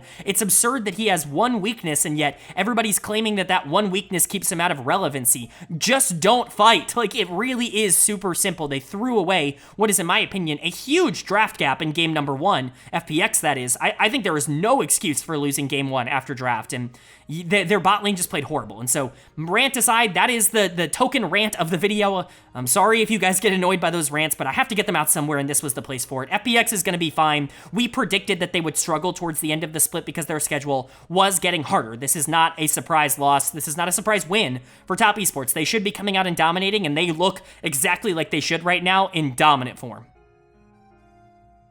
But that's going to bring us to our final day of action here in week number 4 of the LPL main stage. It's day number 7, and we kick off day 7 with a matchup between Team WE and Invictus Gaming. That Invictus Gaming is going to pick up a 2-0 series win in. How is this possible? How could WE fumble the bag this hard? Like, I understand that they already were not going to be making it into the play-in stage, but Invictus, with this win, guarantees their own spot. They've hit that 4-game threshold. They are making it into the play-in stage. Somehow, some way, this team continues to just be infinitely more interesting than they really have any right to be, considering their roster construction. But for WE, it's just a disaster. Every change that they made got worse, made them worse, and now they're sitting here at 2-5 at the end of Group Nirvana, and they're wondering what went wrong. They've got to look internally, because they just made a lot of really bad mismanagement decisions to take a team that was winning a playoff series last split, that was top, 7 or so in the LPL last split, and put them into the bottom 4.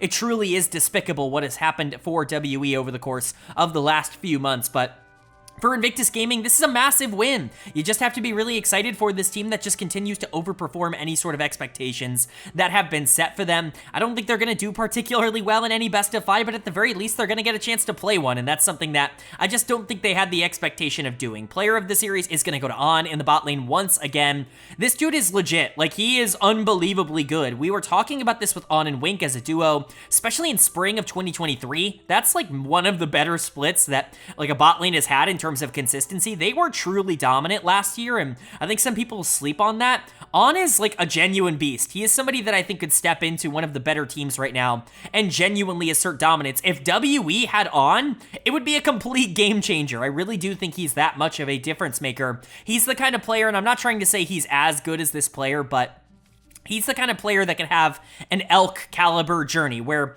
you know, he was on a good team. Invictus was like trying to make playoffs in like borderline top 10, you know, in the same way that Elk was on WE. WE was way better, but he goes to a bad team. In this case, he doesn't leave. Invictus just becomes a bad team, and he has to deal with that. Elk had to deal with it on Ultra Prime, and then eventually gets a spot on a good team and ends up really proving that he belongs near the top of the standings. I could see something similar happening to On. He is better than players like 1xN and Assume and a lot of these other AD carries that get a lot of hype in the same bracket. On is just a better player right now than a lot of them. I think he's like a borderline top 5 AD carry in the LPL, and he might be an all-pro for me this split. He truly has been that good. GLFS was also excellent this week, and specifically in this series. The Sejuani in Game 2, the Maokai in Game 1. All of it was awesome. I would be remiss not to talk about the fact that Game 2, IG picked 4 of their 5 world skins. That's just a fun little thing that they ended up doing here to close out the regular season, but GLFS being the one that didn't have it certainly didn't stop his performance. I very narrowly gave him player of the series. He was excellent here. Honestly, he's been great over the past couple of weeks. He's really kind of grown into this role as a nice jungler. I'm interested to see where he goes in the future and what he does. Vampire, Nenny, You Should Know Me, they all looked better. Specifically, You Should Know Me on the top side, who has been kind of bad for this team, or at least kind of a non-factor. He was really good in this series, so that's definitely something to look out for. Hopefully, IG can keep this momentum up. But for WE, it's just a disaster in every conceivable area. I already went over it earlier on in the video. If you heard that segment, then you already know what I'm going to say, but shame on the org. I'm typically not a hate on the org kind of guy, because if you're looking at a roster that's underperforming, typically that's not the org's fault. Typically it's like a coaching problem or the players not meshing. I'm never going to criticize like a general manager or an organization for going out and getting good players that just didn't come up with a result. LEC fans kind of massacre that opinion in the comment section because they just love to throw out, oh, this insert org here is a disaster because they tried to win and it failed. Like, I'm the opposite of that. If you're an org that's trying to win, typically I'm all in on that. I don't really care what the result is. It's the process that matters. But, you know, WE has made so many mismanagement decisions in terms of their roster over the course of this year that there's just nothing other to say than this team and this org is what held them back and not so much the players. I feel bad for Fofo, who was awesome this split. I do feel bad for Abel, who was brought on and never really given a fair shot. Mark was really bad this split. He's going to get dead of the series here. Yan Xiang is just not somebody that should be starting over Hang right now, even if I don't think that Hang is nearly as good as the community would say. Wayward is a player that I think definitely deserves to be somewhere around top, 7 or 8, like in that zone.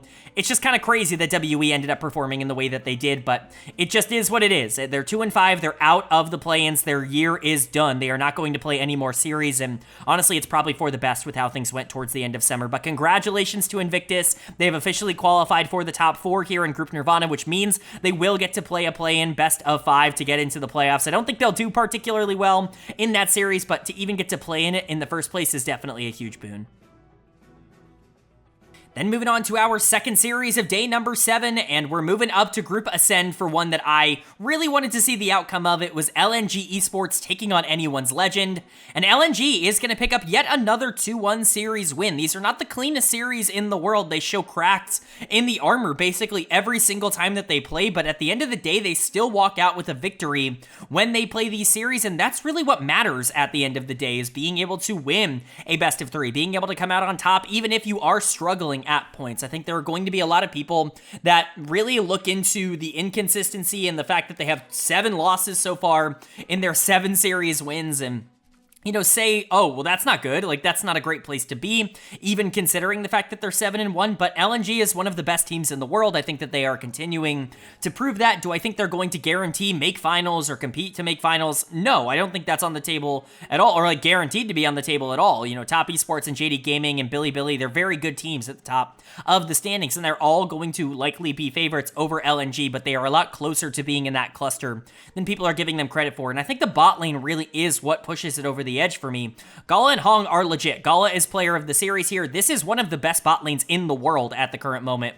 They are playing at a pretty outstanding level. Gala has not really gotten the resources that he's needed to carry through a lot of this split, but he is perfect in every role that he is asked to play. He was awesome on the Xayah in Game 2, was still very good on the Ezreal in Game number 3. Just a great series. Hong is a perfect support to be able to enable someone like Gala. It's crazy to me that they wanted to even try a different combination of players at the beginning of the year with Mark. Hong coming in here has just solidified so much for this team, and he is legit one of the top, 5-ish best supports in the world, and he proves that basically every single time that he plays. Scout was definitely the better mid laner in this series, more specifically after Game number 1, but definitely after Game 1. Like, Game 3 was a disaster for Shanks. We will get into that. Zika was really good, even with good opposition in Ale. Weibo was totally solid in this series, even with good opposition in Krakow. LNG just is a good team. Even when they're pressured, even when they're pressed, they don't give up a lot of advantages or resources. They're going to make mistakes. They're not going to be perfect, but they don't go down, and I think that's a really valuable trait to have, especially when you're competing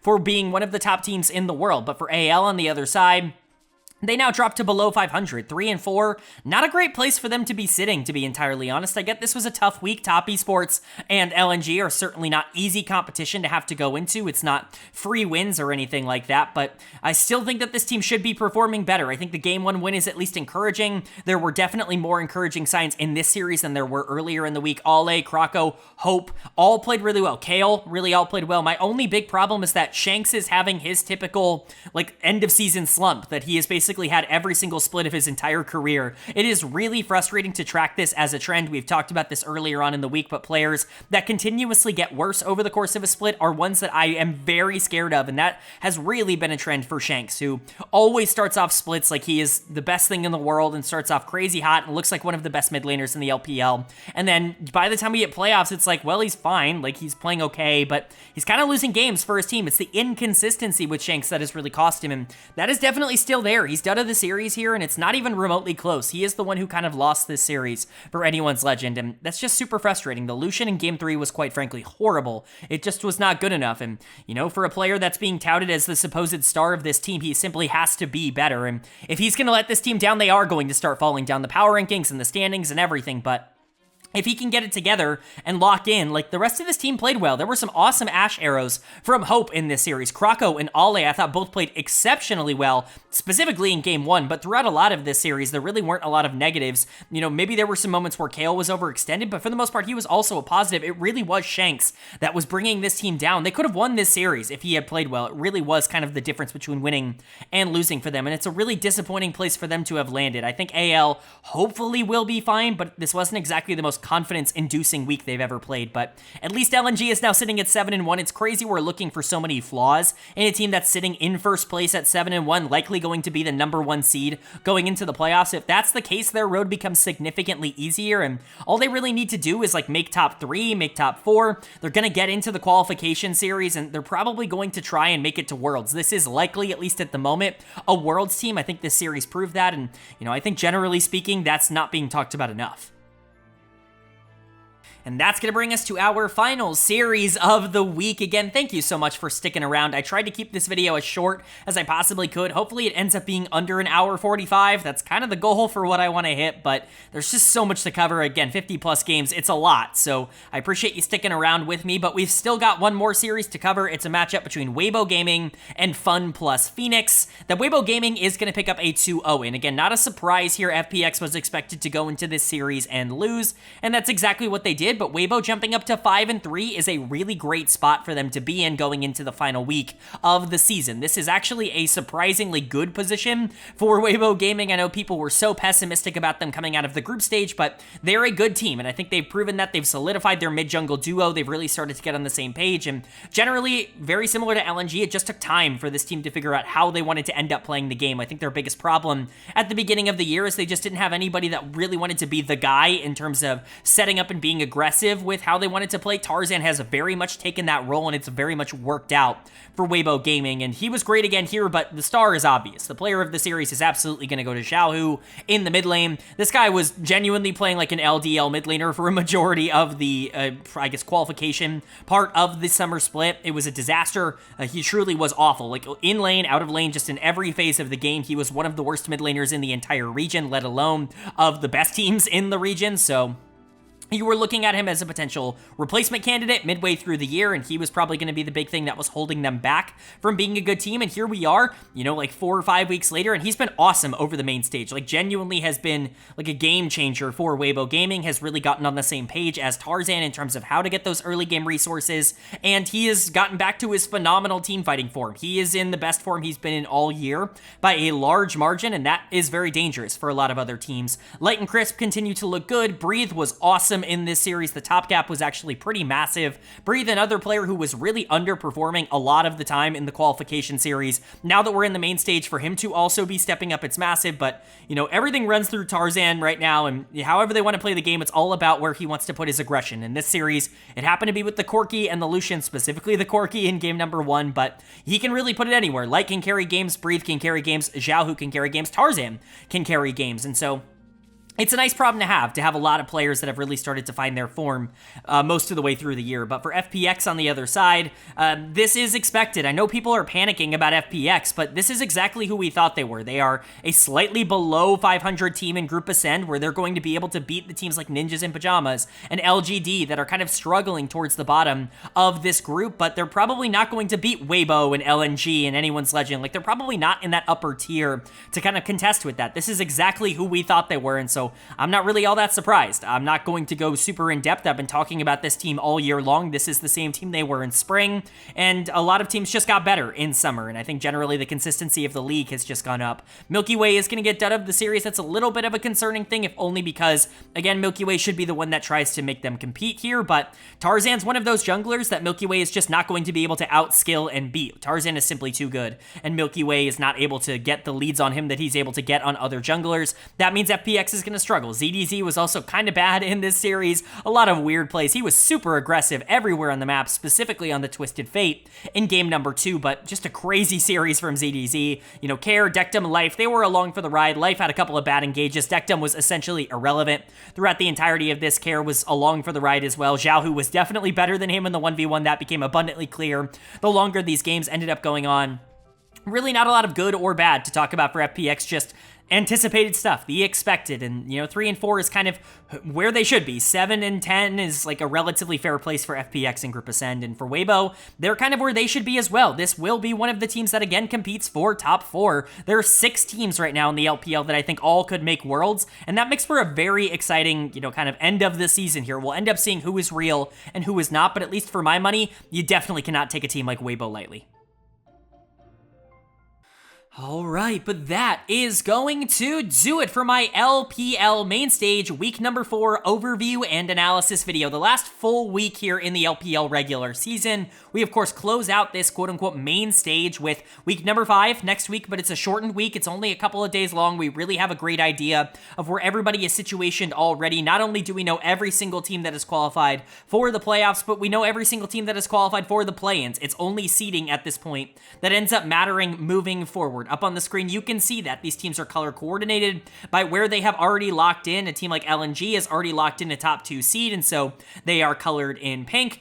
Teams like Top Esports and Weibo Gaming have guaranteed themselves at the very least top 4, which means they are colored in purple, but of course BLG and JDG have not locked in anything other than at least top 6. Technically, JDG could theoretically still get into the top 4 if BLG ends up absolutely demolishing themselves with their lack of games played moving into next week, but as long as BLG doesn't doesn't completely shit the bed, they will likely be not only top 4, but top 2. Of course, AL and FPX have also locked themselves in. One of them will be getting that bye as well, depending on how things go next week. LGD and Ninjas and Pyjamas down in 8th. Tied right now, they play each other, but they're guaranteed to be the bottom 2 teams in Group Ascend, which means they're both going into the play-ins, but seeding very much does matter for who you play against in Group Nirvana. Of course, the way it ends up working out, top 4 from Group Nirvana, bottom 2 from Ascend end up going into the 6-team play-in, and then from there, seeding matters. So the top 1 and 2 teams in Group Nirvana play each other. Seed 3 in Group Nirvana plays Seed 9 in Group Ascend, and then of course Seed 8 plays Seed 4 in Group Nirvana. It's just top versus bottom kind of thing, and so you do want to end up being in a relatively good spot by the end of it. Thunder Talk still has some games to play. RA and OMG still have some games to play. Obviously, LGD and NIP play each other. That's going to be interesting, but our first 4 teams have been eliminated. Edward Gaming, Ultra Prime, WE, RNG. They are officially eliminated. Their seasons are over. I don't think any of them have any games. I could be wrong about that. Correct me if I'm wrong. I think RNG maybe plays next week, but it doesn't really matter. They have nothing to play for other than pride at this point, but that's it, at least in terms of the standings. You can see my power rankings under the power ranking column from 1 to 17. Change is going to be how they have changed from last week to this week. A lot of risers and fallers in terms of Group Nirvana, not so much. In Group Ascend, it kind of was as expected. The only major leap, Top Esports going to go up 1 spot to number 2. They're going to leapfrog JDG, who drops down to 3. I even considered putting LNG at 3 and JDG at 4. That is certainly something that's on my radar, but at least for now, I would expect JDG to win a best of 5, and that's why I'm going to keep them at 3, even if LNG is certainly playing better at the moment and beat them this week. There is certainly a real argument to be made. Nothing else changing in Group Ascend, at least for now, other than LGD falling down to 12, which we will talk about. This team just is in disaster state right now. Rare Atom is going to jump up to being the number 1 team in Group Nirvana. They very much feel like the best team in Group Nirvana right now. Outside of that random loss to Ultra Prime, they've basically been untouchable so far. OMG looks good, but not unflappable, right? If they have bad games from players like Tianjin and Starry, who aren't exactly proven commodities, they could lose basically anything. Thunder Talk is also going to jump up to number 11. They're going to leapfrog LGD because straight up, I just think they're better. Like, there's really not a lot to go on there. I think LGD will lose a best of 5 to almost anybody they play in terms of Group Nirvana at this point. But Invictus is also going to jump up to 13. This is clearly one of the top 4 teams in Group Nirvana, even if EDG played better over the course of this week. I trust IG a bit more, and they've proven that, and they got into the play-ins, and so happy for them. They move up to 13. Everybody else is essentially irrelevant, but EDG is going to jump up 2 spots to 14, significantly better week 4 than they had a week 3. And then falling down, WE is going to fall down to 15. Not surprising considering the output, the 5-series loss streak they're on. Ultra Prime is going to move down to 16. This team just doesn't have the firepower, and RNG is clearly the worst team in the LPL. But those are my power rankings. Let me know what you agree with or disagree with down in the comment section below, and let me know what you think of the teams that are locked at this point. Curious to hear you guys' thoughts and opinions on all that stuff. But it's time to move into my player of the week and my dud of the week for week number 4. Player of the week is honestly maybe going to shock some people. It's going to go to On, the AD carry for Invictus Gaming. He really was that good over the course of week 4. Go watch the tape. I'm serious. I know that there are a lot of people out there that don't necessarily think that On is some superstar AD carry, but when you see people hyping up Assume and 1xN and a lot of these other really young ADCs, and you don't see that same kind of hype on someone like On, who I just think is infinitely better right now, it very much surprises me. He is the kind of player that you could pluck from IG and put on like more than half of the teams in Group Ascend, and he would immediately be an upgrade, truly an asset to Invictus, and he is keeping them afloat. He is the reason they're in the play-ins. He has been amazing over the course of this split. He's player of the week here. My honorable mentions, Tian, the jungler for Top Esports, Gala, the AD carry for LNG. Kind of a pseudo honorable mention is Xiaohu, the mid laner for Weibo Gaming, who I thought was also great this week, but On was the clear player of the week for me. He was definitely the most valuable player to his individual team. And then dud of the week, some people might think, oh, you actually forgot to change the graphic. It's exactly the same as last week. No, it's exactly the same as last week. It's Jinzhao, the support for LGD. He is just a disaster in the upper sections in Group Ascend. Like, it is just not good. He should not be playing against the best teams in the world consistently. He is not that kind of player, and for the 2nd week in a row, he has been completely and utterly exposed. He's gotten 7 dud of the series in 4 weeks. It's unparalleled. Like, it is truly, like, badness at a level we have not seen. So, very easy choice for dud of the week. I considered someone like Mark, the support for WE for this, but at the end of the day, Jin Zhao has been the worst player in terms of performances, considering the opposition he's going up against. So he's dud of the week once again, and On is going to get player of the week. But that's going to do it. I do hope you guys enjoyed. If you did, leave a like. It really does mean a lot. Lets me know you guys are enjoying the content, and it does help get this video out to a lot more people, which I'm always very appreciative of. If you're new here, hit the subscribe button. We don't only post about the LPL, we post about all 4 of the major regions on this channel. That's the LCS, the LEC, the LCK, and the LPL every single week. Playoffs are around the corner for basically every region. We also cover the NACL Tier 2 over in North America every single week on this channel, so if you're interested in a comprehensive overview of everything going on in LoL Esports, this is the place for it. Hit subscribe and hit that bell so you can be notified when those videos do go live. But of course, with all that being said, I hope you all are having a great day. I hope you continue to have a great day, and I will see you all later.